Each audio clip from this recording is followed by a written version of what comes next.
빌립보서 4장 4절부터 7절까지 저와 성도님들 한 절씩 번갈아 가며 읽겠습니다. 주 안에서 항상 기뻐하라. 내가 다시 말하노니 기뻐하라. 너희 관용을 모든 사람에게 알게 하라. 주께서 가까우시니라. 아무것도 염려하지 말고 다만 모든 일에 기도와 간구로 너희 구할 것을 감사함으로 하나님께 아뢰라.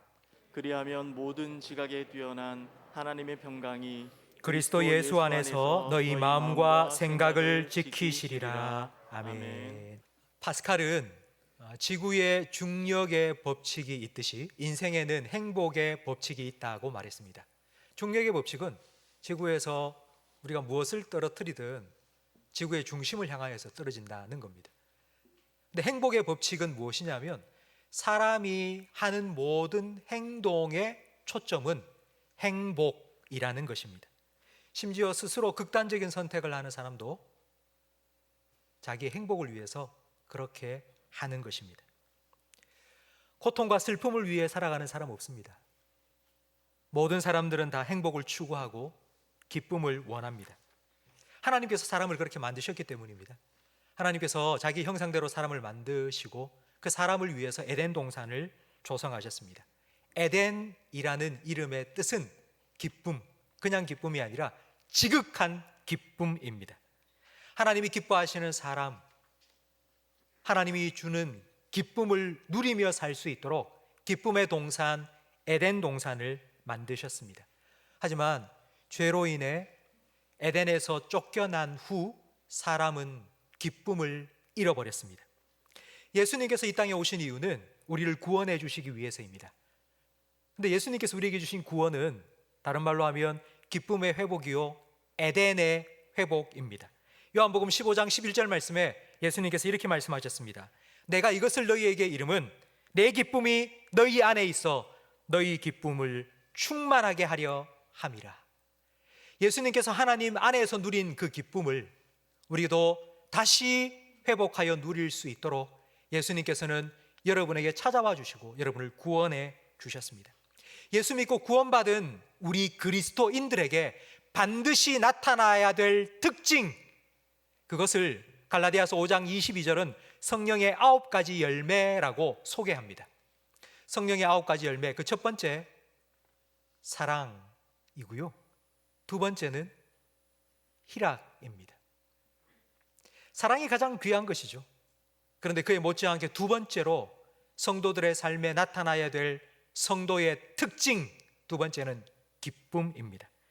우리가 예수님 믿고 신앙생활하는 이유는 기쁨입니다. 예수님 믿고 슬퍼하고 고생하고 힘들어하기 위해서 예수 믿는 사람 없습니다. 예수 믿는 사람은 이 신앙생활을 통해서 기뻐야 합니다. 성경 곳곳에는 기뻐하라는 명령이 나옵니다. 오늘 우리가 함께 읽은 본문 4절 말씀에도 주 안에서 항상 기뻐하라고 명령하고 있습니다. 이 말씀을 보면 우리는 이런 생각이 듭니다. 기뻐할 일이 있어야 기쁘지. 기뻐할 일이 있어야 기뻐하지 뭐 항상 어떻게 기뻐해. 기쁨이나 슬픔을 우리는 감정이라고 표현합니다. 근데 이 감정은 무엇인가로부터 자극을 받을 때에 발생합니다. 아무 이유 없이 웃거나 웃으면 사람들이 아무 이유 없이 울고 웃는 사람을 보면 이렇게 표현합니다. 무슨 이유가 있기 때문에 기쁘고 그리고 슬픕니다. 경쾌한 음악을 들으니 마음이 기뻐집니다. 힘들어하는 사람을 만나서 한 30분 이야기를 하니 덩달아 마음이 축 처집니다. 기다리고 기다렸던 아기가 태어나서 너무 기쁩니다. 사랑하는 사람이 내 곁을 떠나가서 슬퍼합니다. 이런 감정과 관련해서 우리가 하는 말 중에 슬픔을 이겨내세요, 너무 기쁜 티를 내지 마라, 이런 말을 하는데 이 말은 감정 조절이 가능하다는 뜻입니다. 조신영 작가는 쿠션이라는 책 속에 사람의 마음 속에는 쿠션이 들어있다고 말했습니다. 자극이 오면 그 자극에 인한 반응이 툭 튀어나가기 전에 먼저 마음의 쿠션에서 그 자극을 쭉 흡수한다는 것입니다. 그런데 사람 마음속에 있는 이 쿠션이 얇은 사람이 있습니다. 쿠션이 얇은 사람은 자극이 들어오면 즉각적으로 반응합니다. 누가 한마디 툭 하면은 버럭버럭 화를 냅니다. 조금이라도 힘든 일이 있으면 땅이 꺼져라 한숨 푹푹 쉬고 조금만 힘들어도 눈물을 펑펑 쏟으며 죽겠다고 말합니다. 이런 사람은 물이 얕은 우물과 같습니다. 그 우물에 돌을 던지면요 요란합니다. 시끄럽습니다. 그러나 마음의 쿠션이 두꺼운 사람이 있습니다. 그 사람은 물이 깊은 우물과 같아서 돌을 던지면 퐁 소리가 나고는 한참 후에 바닥에 돌 떨어지는 소리가 툭 하고 들립니다. 마음의 쿠션이 두꺼운 사람은 자극이 들어와도 즉각 반응하지 않고 생각합니다. 아, 왜 일이 나한테 생겼지? 왜 이런 일이 나에게 생긴 걸까? 내가 지금 이렇게 반응을 한다면 그런 나를 지켜보는 내 아내는 어떨까? 그런 나를 지켜보는 우리 자녀는 어떤 마음을 갖게 될까? 이런 생각을 하면서 감정을 조절합니다. 우리 성도들에게는 믿음이라는 마음의 쿠션이 있습니다. 주님께서 나와 함께 하심을 믿고 그리고 주님께서 내 삶에 일어나는 모든 일들을 통제하고 계신다는 믿음, 이 믿음이 우리 성도들의 쿠션입니다. 이 믿음의 쿠션이 있기 때문에 우리는 사람들에게 휩쓸려 다니지 않고 상황에 휩쓸려 떠내려가지도 않습니다. 주님 안에서 항상 기뻐하라 하신 명령에 우리는 순종할 수 있습니다. 바울은 감옥에 갇혀서 기쁨의 서신이라고 일컫는 이 빌립보서를 쓸 수 있었습니다. 이 기쁨 때문에. 여기서 우리는 왜 우리가 주님 안에서 기뻐할 수 있는지를 좀 더 깊이 생각해 보아야 합니다. 혹시 여러분은 최근 기쁘셨던 적이 있습니까? 여러분 무엇 때문에 기쁘셨습니까? 이 자리에 계신 분들 거의 99%는 부모인 것 같습니다. 부모로서 기쁠 때는 자식이 잘 될 때입니다. 남들이 다 부러워하는 학교에 입학을 했을 때, 남들이 다 가고 싶어하는 직장에 취업했을 때 부모는 정말 기뻐합니다. 그런데 그 학교에 입학해서 공부를 하는데 적성에 맞지 않아서 힘들어하는 자녀를 보면서도 계속 기뻐하실 수 있겠습니까? 좋은 직장에 취업해서 막 너무 기뻤는데 그러나 그 직장에서 하는 일이 너무 힘들어서 집에 들어올 때마다 힘들어 그런 자녀를 보면서도 계속 기뻐할 수 있겠습니까? 자녀가 잘 되는 게 기쁨인 줄 알았는데 그게 아니라는 것을 깨닫습니다. 자녀가 잘 되는 게 기쁜 게 아니라 자녀가 기뻐하는 게 부모의 참된 기쁨이라는 것을 깨달아 알아가고 있습니다. 하나님 아버지의 마음도 이와 똑같습니다. 하나님도 기뻐하시기 원합니다. 여러분 슬퍼하시는 하나님, 눈물 흘리시는 하나님, 고통당하시는 하나님, 여러분 상상이 가십니까? 하나님도 기뻐하시기 원합니다. 그래서 하나님께서는 자기 자녀 삼은 우리가 기쁘기를 원하십니다. 하나님은 우리에게 기쁨을 주시기 원하십니다. 우리가 기뻐하는 것이 곧 하나님 자신의 기쁨이기 때문입니다. 주 안에서 기뻐하라, 주 안에서 기뻐하라, 이 말씀은 우리를 기뻐하는 주님 안에서 너희도 함께 기뻐하라는 말씀입니다.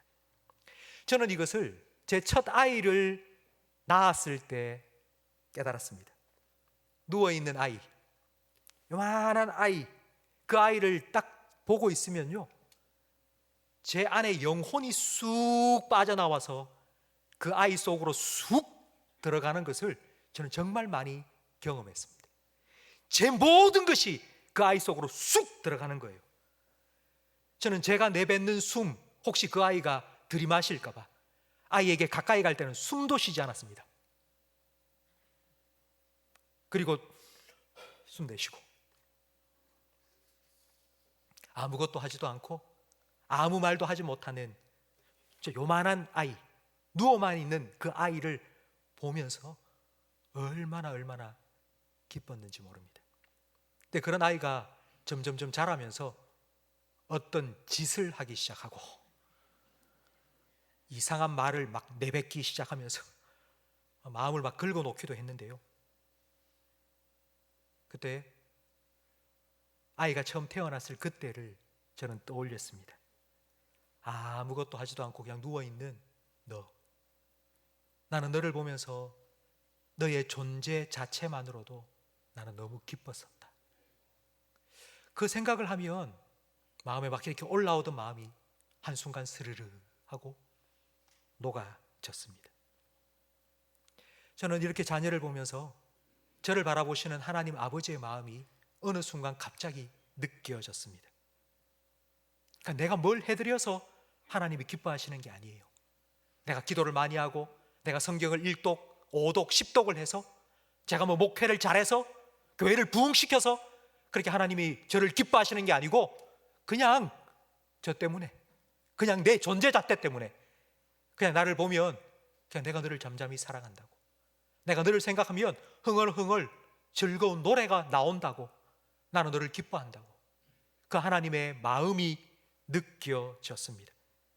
그러자 그 하나님 안에서 자유함을 깨닫게 되었습니다. 내가 뭘 해드려야지 하나님이 기뻐하시는 게 아니고 그냥 하나님이 나의 존재 자체 때문에 기뻐한다는 것을 알고 나니 너무 자유로운 거예요. 그래서 그 하나님 안에서 기뻐하는 법을 알아가고 배워가게 되었습니다. 아이에게 까꿍하면 아이는 까르르르 넘어갑니다. 뭐 까꿍이라는 말에 마법이 들어있기 때문이 아니고 까꿍하는 아빠의 얼굴에 미소가 가득하기 때문입니다. 여러분 까꿍하면서 인상을 한번 써보세요. 까꿍! 이렇게. 그러면 아이가 웁니다. 까꿍! 하니까 아빠의 웃는 모습을 보고 아이도 까르르르 넘어가는 겁니다. 이걸 거울 효과라고 합니다. 다른 말로 하면 감정의 전염 효과입니다. 우리가 주님 안에서 기뻐할 수 있는 이유, 주님 안에서 항상 기뻐할 수 있는 이유가 바로 이것 때문입니다. 주님이 우리를 너무 기뻐하시니까 그 주님의 기쁨을 나도 느끼고 깨달으니까 그 주님 안에서 기뻐할 수 있습니다. 제가 지난주 설교 준비하면서 책을 여러 권 찾아봤거든요. 근데 제가 책 제목 하나를 보고 제가 바로 주문을 했습니다. 그런데 택배 회사가 파업을 해가지고 아직도 안 오고 있는데요. 그 책 제목이 저한테 너무 인상적으로 다가왔습니다.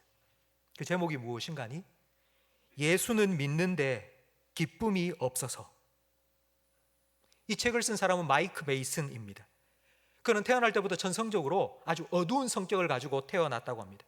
혼자 있는 거 좋아하고 생각하면 늘 음침한 생각, 부정적인 생각, 그리고 너무 신경질적이었다고 합니다. 사람하고 만나는 게 너무 싫고 10대에 친구를 따라 교회에 가서 예수님을 믿게 되었지만 20대가 되면서 우울증에 걸렸고 그리고 그 우울증을 해소하기 위해서 술을 마시기 시작했는데 20대 말 28, 29에는 알코올 중독까지 찾아왔습니다. 병원에 찾아가니 경계성 장애로 인한 우울증이라는 진단을 받고 심각한 정신과 치료도 받아야 할 정도가 되었습니다. 그런데 어느 날 이 마이크 메이슨이 내가 왜 이렇게 살아야 되지? 라는 생각을 하면서 도대체 뭐가 나를 이렇게 힘들게 만드는 걸까? 자기의 삶을 좀 정리를 해보기 시작했습니다. 근데 누가 자기를 이렇게 힘들게 만드는가 하나하나 따져보니 자기 자신이었습니다. 자기의 삶에 분명히 기쁜 일도 많은데 그 기쁜 일을 하나도 생각하지 않고 괴롭고 힘든 일만 계속 바라보면서 왜 이럴까 왜 이럴까 생각하고 사는 겁니다. 잘 되는 일도 많이 있는데 잘 되는 일은 쏙 빼놓고 안 되는 일만 계속 보면서 왜 이거 안 되지? 내가 부족해, 나는 안 돼, 나는 못해, 이런 생각만 자꾸 하니 점점 자신감이 떨어지고 사람 만나는 게 두렵고 정말 아무것도 할 수 없는 상태가 되었습니다. 그래도 믿음은 있었던 터라 어떻게 하면 내가 이걸 극복할 수 있지? 예수님은 뭐라고 말씀하실까? 성경을 읽기 시작했는데 데살로니가전서 5장 16절 말씀에 탁 부딪혔습니다. 항상 기뻐하라. 이게 가능해? 항상 기뻐하라. 이게 가능해? 자기가 석 달 90일 동안 시간을 정해놓고 항상 기뻐하는 것이 가능한지 시험, 마지막으로 내가 한번 시험해보자 결심했습니다. 그리고 90일 동안 어떻게 기뻐했는지를 일기로 쓰기 시작했는데 그 90일 동안의 일기를 책으로 엮어서 펴낸 게 예수는 믿는데 기쁨이 없어서라는 책입니다. 여러분, 이 책의 결론은 제가 좀 이따가 말씀드리겠습니다. 우리를 슬프게 하고 우리를 짜증나게 만들고 우리를 힘들게 만드는 수많은 자극들이 이 세상에 너무나도 많이 있습니다. 근데 우리 마음에 믿음이라는 쿠션이 있습니다. 주님께서 나와 함께 하시고 내 삶에 나를 힘들게 만드는 저 사람, 나를 괴롭게 만드는 이 일, 이 모든 것이 다 주님의 통제 안에 있다는 것을 우리가 믿고 기억하며 살아갈 때에 우리는 그 주님 안에서 기뻐할 수 있습니다. 이 기쁨이 바로 주님 안에서 누리는 기쁨입니다. 상황과 환경을 초월한 기쁨입니다. 바울이 빌립보에서 복음을 전하다 붙잡혀서 매를 맞고 살이 터져고 피범벅이 되어서 감옥에 던져졌는데도 그곳에서 찬양을 부를 수 있었던 이유가 바로 이 주님 안에서 기쁨을 누렸기 때문입니다. 성도 여러분, 저는 우리 모든 성도님들이 주님 안에서 주님으로 인한 기쁨을 깨닫고 누리며 살기를 축원합니다. 여러분의 상황과 여러분 주변의 사람 때문에 그 기쁨을 빼앗기지 않기를 간절히 바랍니다. 성도 여러분, 여러분 예수님 믿으시죠? 아멘. 여러분 예수님 믿고 구원 받으셨죠? 아멘. 구원은 회복입니다. 구원은 기쁨의 회복이고 에덴의 회복입니다. 주님께서 여러분을 구원해 주셨다면 여러분은 구원받은 백성으로서의 기쁨의 회복, 에덴의 회복이 여러분의 삶 가운데 분명히 나타난다는 것을 믿어야 합니다. 주님께서 여러분을 기뻐하시고 그 주님의 기쁨을 누리시고 그 주님의 기쁨을 함께 기뻐하며 살아가시기를 주님의 이름으로 축원합니다. 두 번째, 기쁨을 회복하고 유지하기 위해서 우리에게 주신 명령이 바로 5절 말씀에 나와 있는데 인간 관계에 대한 명령입니다.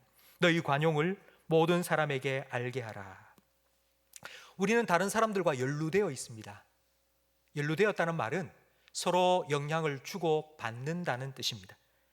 다른 사람 때문에 기쁨을 얻을 수도 있고 반대로 다른 사람 때문에 기쁨을 빼앗길 때도 있습니다. 그래서 바울은 다른 사람 때문에 내 기쁨 빼앗기지 않도록, 다른 사람이 내 마음속에 들어와서 내 마음을 휘젓지 못하도록 다른 사람을 관용하라고 명령합니다. 살아가면서 만나는 사람들이 참 많습니다. 어떤 사람은 한번 보고 안 볼 사람도 있습니다. 그 사람이 어떻든 말든 신경 쓸 필요 없습니다. 안 보면 끝이야.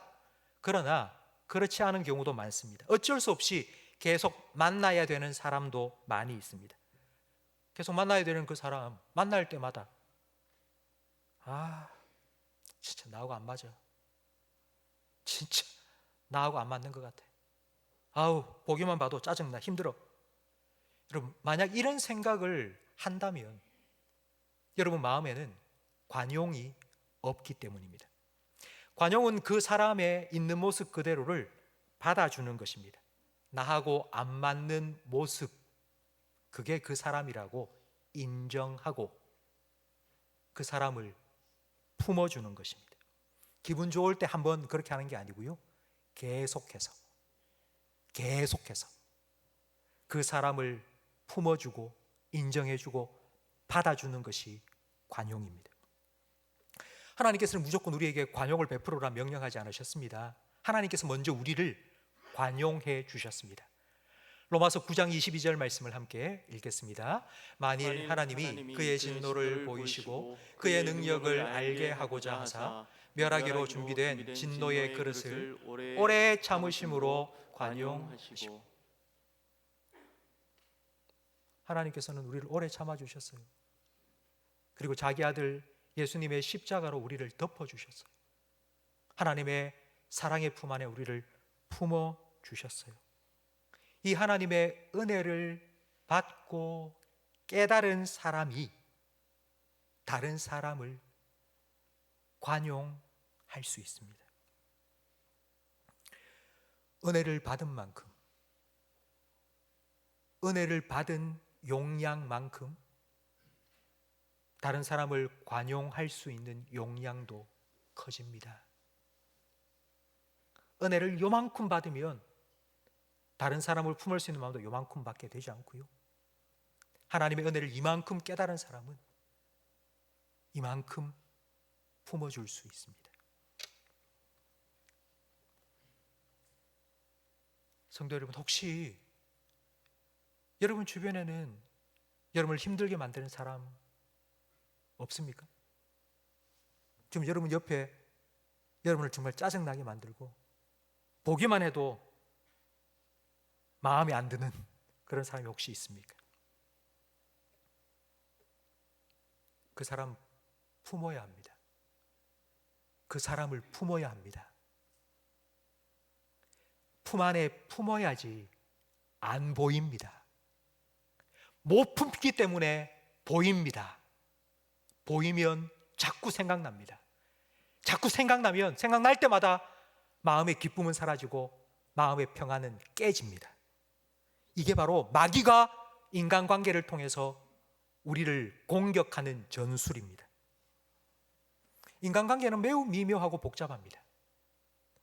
왜냐하면 나 혼자서는 풀 수 없기 때문입니다. 두 사람이 줄을 가지고 막 놀다가 줄이 엉켰어요. 그 엉킨 줄 나 혼자 땡긴다고 풀립니까? 절대 안 풀립니다. 나 혼자 풀려고 애쓰면 더 꼬이고 얽히고 설킵니다. 그렇기 때문에 관용하라고요. 품으라고, 덮어주라고, 기다리라고. 그러면 주님께서 풀어주십니다. 아우, 별것도 아닌 일인데 그것 가지고 내가 이렇게 난리를 쳐서 깨닫게 해주십니다. 그러면 의외로 쉽게 풀립니다. 예수님은 막힌 담을 허무시는 화평의 주님이십니다. 예수님은 우리를 화목해 하시는 분이십니다. 해결은 주님께 맡기세요. 우리가 할 일은 관용입니다. 품고 기다려주면 주님께서 오해 풀어주시고 그리고 관계도 풀어주실 겁니다. 여러분 중에 관계의 문제 때문에 오랫동안 힘들어하셨던 분들 계십니까? 그런 경험 다 있으시죠? 관계의 문제는 참 힘듭니다. 그 어떤 것보다도 힘듭니다. 이 관계의 문제가 해결되는 기쁨은요, 그 어떤 기쁨보다도 큽니다. 10년 동안 앓던 이가 쑥 빠진 것 같고요, 20년 묵은 채증이 확 뚫린 것 같은 그와 같은 기쁨.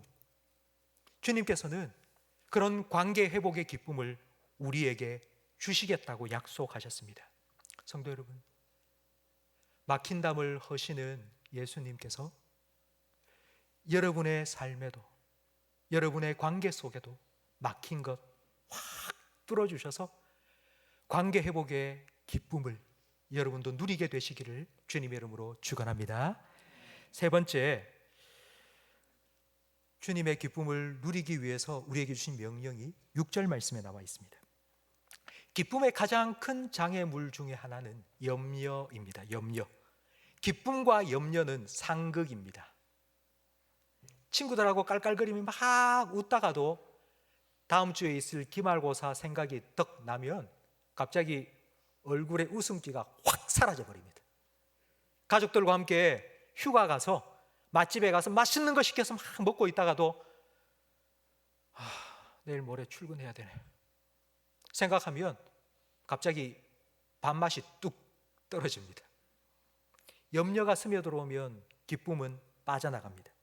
이 염려를 해결할 수 있는 방법을 6절 말씀이 이렇게 가르쳐 줍니다. 아무것도 염려하지 말고 기도와 간구로 너희 구할 것을 감사함으로 하나님께 아뢰라. 기도입니다. 염려는 걱정과 대화를 나누는 것입니다. 걱정과 대화를 나누면 꼬리에 꼬리를 물고 계속해서 걱정이 우리에게 이렇게 말합니다. 그렇게 해서 될 것 같아? 네가 그렇게 준비했는데 그것 말고 요 일이 생기면 너 어떻게 할 건데? 그렇게 안 되면 그 다음은 너 어떻게 할 건데? 결국 걱정과 계속 대화를 나누면 안 되는 쪽으로 우리를 끌고 들어갑니다. 그럼 염려가 눈덩이처럼 불어나게 되겠죠. 염려가 걱정과 대화를 나누는 것이라면 기도는 하나님과 대화를 나누는 것입니다. 하나님과 대화하면 하나님의 말을 자꾸 듣습니다. 하나님의 말씀을 자꾸 듣잖아요. 그럼 설득당합니다. 하나님께 설득당해요. 내가 너의 하나님이다. 내가 능력의 팔로 너를 붙들어 줄일 것이야. 내가 너를 떠나지 않을 거야. 내가 너의 오른편에 그늘이 되어 줄 거야. 하나님의 말씀에 설득이 되면 하나님이 점점 커 보입니다. 여러분, 기도한다는 건 걱정과 대화를 중단하고 하나님과 이야기를 시작하는 것입니다. 성도 여러분, 명심하세요. 여러분 심령 속에, 여러분 마음 속에 염려가 찾아온다, 염려가 생겼다, 그 말은 기도하지 않았기 때문입니다. 내 마음속에 우울증이 생겼다, 막 우울하기 시작하다, 여러분 그건 경고가 울린 겁니다. 기도해야지. 마음속에 걱정, 근심이 막 찾아 들어왔다, 불안, 염려가 막 들어왔다, 그럼 여러분에게 경고음이 울린 겁니다. 경보가 울린 겁니다. 윙 울린 겁니다. 기도해야지. 여러분, 만약 그 경고음을 듣고도 무시하면 잠시 후에 걱정, 염려, 불안, 폭격이 시작됩니다. 공습이 시작됩니다. 2차 세계대전 때 독일은 미리 전쟁을 준비했습니다. 그래서 비행기를 얼마나 많이 만들었는지 모릅니다. 전쟁 초기에 독일 공군은 제공권을 장악했습니다. 그래서 사흘이 멀다 하고 전폭기를 띄워 영국, 런던 수도 폭격을 계속 가했습니다. 밤만 되면 폭격기가 막 벌떼처럼 날아와서는 폭탄을 떨어뜨린 겁니다. 런던의 시민은 너무 불안했습니다. 자고 있는데 지붕 뚫고 폭탄이 팡 떨어져 죽으면 어떻게 합니까? 불안해서 잠들지 못하는 시민들이 많이 있었습니다. 그 런던 중심가에 할머니와 그리고 아들, 손자 3대가 사는 가정이 있었습니다. 6살 난 어린 손자가 밤마다 무서워서 울면서 잠을 못 이루는 것입니다. 할머니가 그 손자를 꼭 품에 안고 자장자장 자장가도 불러주면서 잠을 재우지만 늘 먼저 할머니가 잠들었습니다. 근데 어느 날 손자가 할머니를 깨우는 겁니다. 할머니 막 울면서, 할머니 저 무서워요. 할머니는 괜찮아요? 언제 폭탄이 여기 떨어질지 모르는데 할머니 어떻게 이렇게 편히 주무실 수 있어요? 그때 할머니는 이렇게 손자에게 이야기했습니다. 나도 무섭다. 하지만 매일 저녁 나는 잠자리에 들기 전 하나님께 기도한단다. 그리고 하나님께서 내게 주신 약속을 생각하지. 내가 너와 함께 할 거야. 밤에 달이, 낮에 해가 너를 상치 못하도록 내가 너의 오른편에서 너의 그늘이 되어주고 너의 보호막이 되어줄 거야. 하나님이 약속하신 말씀을 나는 기억하고 그 말씀을 생각하며 마음이 평안해져. 그래서 나는 잠들 수 있단다. 그러면서 그 할머니가 이렇게 한마디를 더 붙였습니다. 사실 하나님하고 나하고 둘 다 깨어 있을 필요는 없잖아.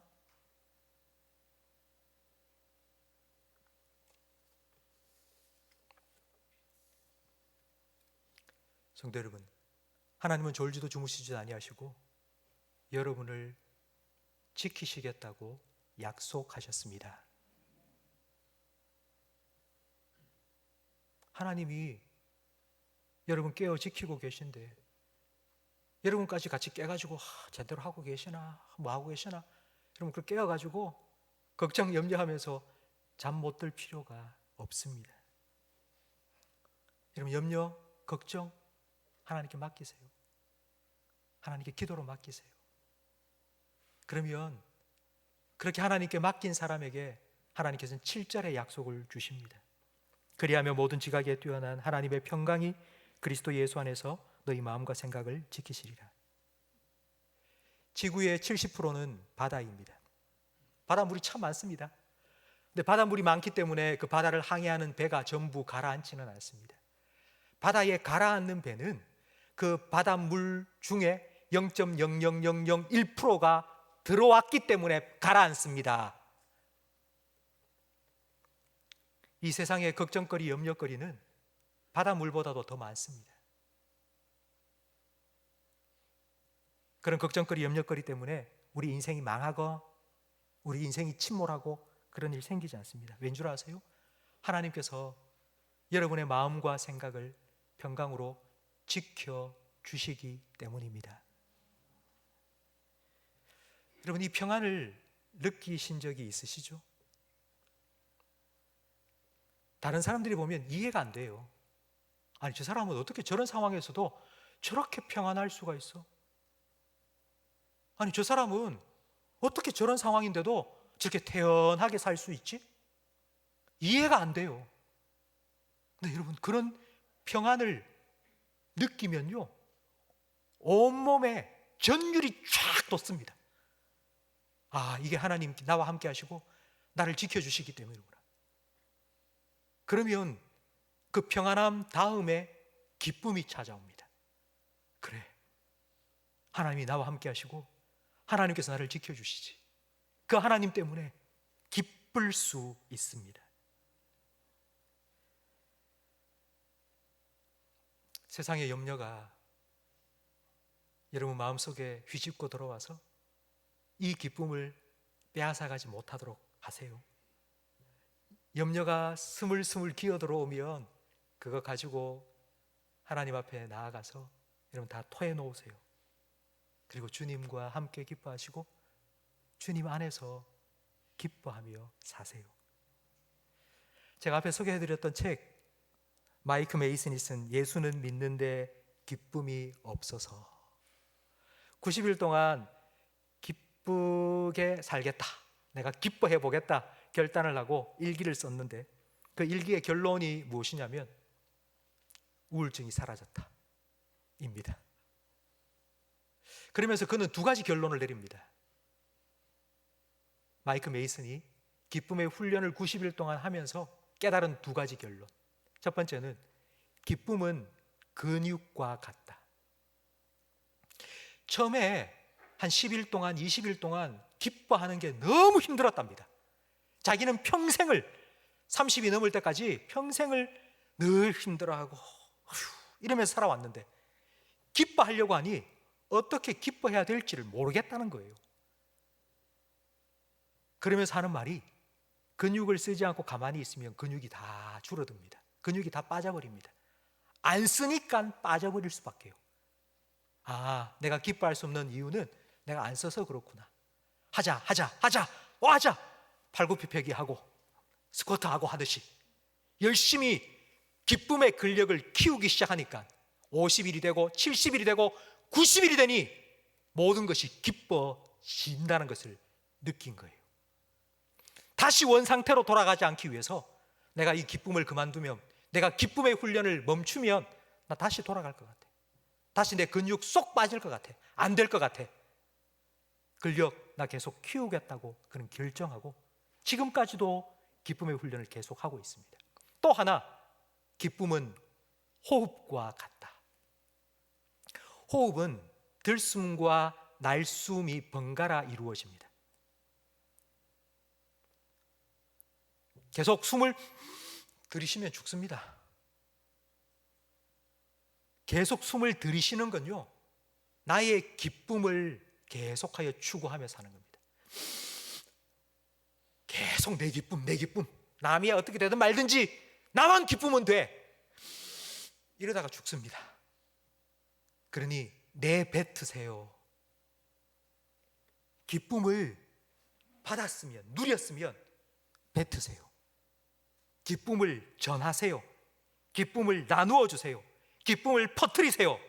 다른 사람의 기쁨이 되어주세요 라고 마이크 메이슨은 강조하고 있습니다. 여러분, 기뻐하세요. 가족들에게 기쁨을 내뱉으세요. 기쁨을 퍼뜨리세요. 까꿍하면 아이가 까르르 넘어가는 것처럼 여러분, 가족들에게 웃어주세요. 괜찮다고 말해주세요. 위로해 주시고, 작은 것 하나 때문에 기뻐하는 모습을 보여주세요. 우와! 해주세요. 그럼 그런 나의 모습이 보는 다른 사람에게도 기쁨을 줍니다. 작은 것 나누세요. 정말 작은 것 하나라도 여러분 나누어 주세요. 오늘 주보 광고에 사랑의 반찬 나누기 봉사자 모집 광고가 지난주에 이어서 오늘도 나갔습니다. 반찬을 만들라는 게 아닙니다. 다 준비되어 있습니다.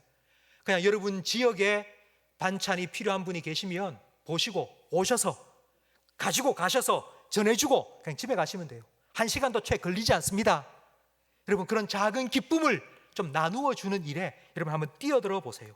그러면 기쁨이 2배, 4배, 8배, 16배, 32배 증폭됩니다.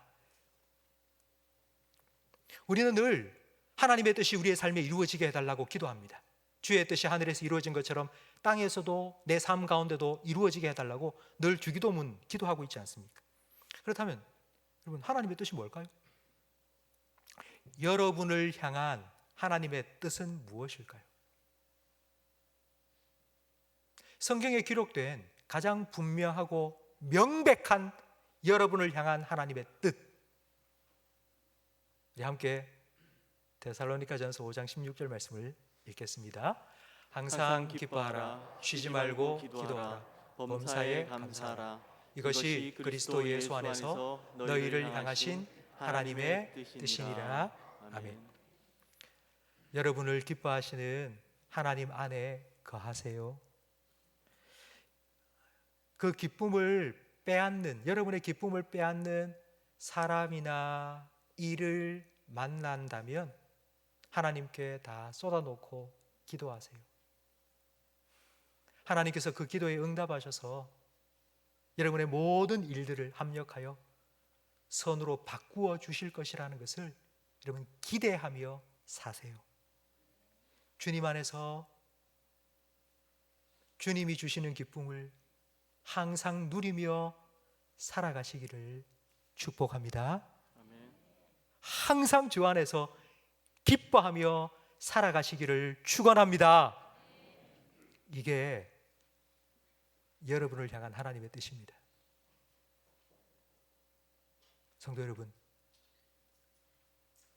하나님은 여러분이 기뻐하며 살기를 원하십니다. 그 하나님의 뜻입니다. 하나님의 뜻은 반드시 이루어집니다. 하나님은 여러분이 기뻐하며 살 수 있도록 여러분을 기뻐하시고요, 여러분의 기쁨이 되어 주실 거고요, 여러분과 함께 기뻐하실 것입니다. 그 하나님 안에서, 주 안에서 항상 기쁨으로 살아가시기를 축원합니다.